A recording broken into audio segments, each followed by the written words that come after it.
All right, welcome back. Before we get to the phone calls, Chris, one other quick note. Some news today about the NFL putting out there that whoever goes in the stadium has to wear face masks. I think that's a good policy. I don't disagree with that at all. I think everyone should be wearing them right now until there's a vaccine or a cure or something. But do you think that there's going to be fans that are going to be wearing these face masks in any game at any point? I know that Baltimore has said there's going to be a percentage. Some other cities talked about that. Do you think it's going to happen?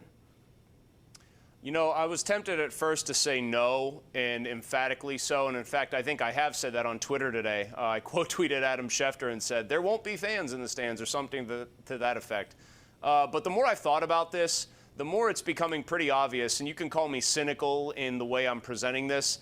The NFL is going to try to squeeze as much juice out of the orange here financially as they possibly can. If that means having 20,000 fans in stadiums where the local governments will allow it to happen, the NFL is absolutely going to try to do that, and I think there will be 20,000 or so, let's say, just as a ballpark number in those cities, of willing participants who are happy to put on a mask and go to a football game in person. So I think it will happen now if local governments allow it, and I think you'll see the league try to sell as many of those tickets as they possibly can. Yeah, I agree with you, and I think the big key here is local governments, state governments, if they allow, because we saw what happened today, and I don't know if Governor Wolf would allow it here in Pennsylvania. But, all right, let's go out to the phone lines. We got Jim out in the South. South, where are you? South Park. What's up, Jim? Tim, thanks, guys. How are you? Good. Thanks for calling. Gentlemen, don't tell me that nutting has nothing to do with the Blue Jays not being able to play at PNC Park. A real baseball team, real competition.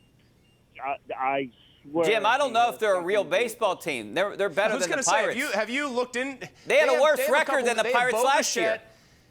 They have Bo Bichette. They have Vlad Jr. They have Biggio's kid, whose first name I think is Kevin, but it's spelled really weird. Whatever. They've got three Kevin, whatever. They've got three last names that you recognize on that team, and they have a better core, I would argue, in those three players than the Pirates do for the future. But trust me, this isn't the 27 Yankees that were bidding to come to town here. This is another bad baseball team that probably is going to lose 30 to 35 games this year, if I had to guess, if not more. So, no, there was no threat of, ooh, the Blue Jays will become more popular for all the people in Pittsburgh that can't even watch them play during this. Come on. Like, I'm all for a good conspiracy theory, Richie, but, like, really, enough. Let's retire the Bob Nutting had something evil and underhanded to do with this happening. He had nothing to do with it, I would imagine. In fact, if I had to guess, he's probably mad that it ended up getting shot down, because it would have been another chance to showcase PNC Park to people that might come down here as tourists from Toronto in 2 years. And not only that, I mean, I don't know what kind of deal was worked out, but I would have to bet that Toronto, the organization, would have to pay the Pirates something to rent the facility. So he's probably losing out on extra money, too. Well, that's the Sports and Exhibition Authority for sure that technically, I guess, would be losing that money. I mean, Pennsylvania, to the way I understand it, would be losing some tax revenue because there's a jock tax here, so-called, for players that come in from other cities and play. There's a tax on the wages that they earn while they're here. So there's a little bit of tax revenue being lost with this decision as well, the way I understand it at least. All right, let's go out to Steve in Emsworth. How you doing, Steve?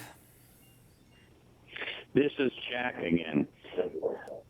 Hey, Jack. Jack? I have Steeler tickets, and honestly, I've asked them to send them back to me because I don't have any faith in the Steelers this year. I think that the season's shot, and I want my money back.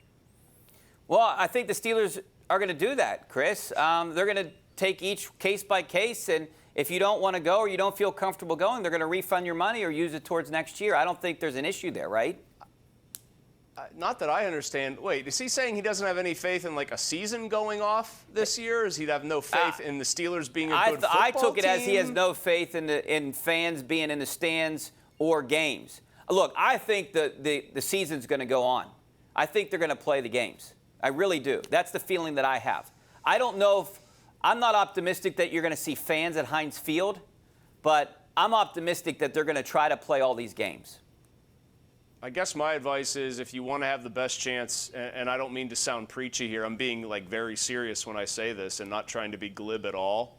If you want the absolute best chance for there to be fans at Heinz Field and you're a person living in this area, I would wear a mask and encourage people around you who you know to wear masks and do the absolute most you can personally to try to tamp down the numbers again, because that is objectively the best chance you have of seeing even 10, 15,000 people spread out around Heinz Field for a game this season. Here's the other thing, too, really quick, Rich, now that I'm thinking about that, though. I wonder about the teams, what their threshold would be with this. If there's 10,000 fans, do they want to put them all in the lower bowl and then have the upper bowl for advertising, vice versa? Because I think there's going to be an attempt to recoup some of this money with sponsor ads tarped over these empty seats. Yeah, you're allowed to do that. What I found interesting, Bob and I did an interview with Heather Like a few weeks ago that ran on Living Room Sports, and we talked for a little while, and she said that their plan is they're going to have a plan that you are going to allow, they're going to try to allow fans, and they're going to social distance, and there's going to be some kind of assumption of risk. So I don't know if they're going to make you sign something but I would imagine, like, I've been hearing anywhere from the 25 to 30%. So if you can get, what is that, less than 20,000 into Heinz Field, I'd imagine that I don't know how you would do it. A handful of people per section. Every other row, every other seat. I think the problem would be getting people in, though. I think the problem would be like the actual physical process of entering the stadium, all the usual tailgating that people would tend to like to do. Like, I think those little parts where people are almost sort of herded together or crowd together is going to be the really hard part here. Once you're actually seated in the stadium, if this happens this way, that's where I would feel almost the safest. If I were there with one other person and nobody was within 8 or 10 seats of me on any given side, I would feel okay about that if everyone's wearing masks. It's the rest of the part of this that I think is going to be very dicey and very difficult to pull off. You would think they'd have to use something like Disney World, where they give you a fast pass kind of thing, and you have, from like 12:25 to 12:30 to show up at this gate, and they only take so many people in at a time. I would think that that's how they have to do it, right? Not to have a bunch of people once. No, I think that's actually a pretty good idea, and it would just give another opportunity for people to complain and moan that they were still getting stuck in traffic if they were in the 12:25 group. But I honestly don't think. No, I'm serious, though. I mean, that's not a bad idea. I think staggering the way people would enter the stadium, especially with still having to do security checks and those probably taking longer, is the best and maybe most realistic way to try to do this. Have kind of ticket boarding groups, so to speak. Yeah. All right, we got to go to our Tri-State Office Furniture tweet of the day, and this is coming from Mark Lyons, coach of Seneca Valley. And look who showed up today, Jordan Whitehead. Appreciated Jordan stopping by, conditioning. So that is our tweet of the day. Back with more of your phone calls coming up next. Stay right there.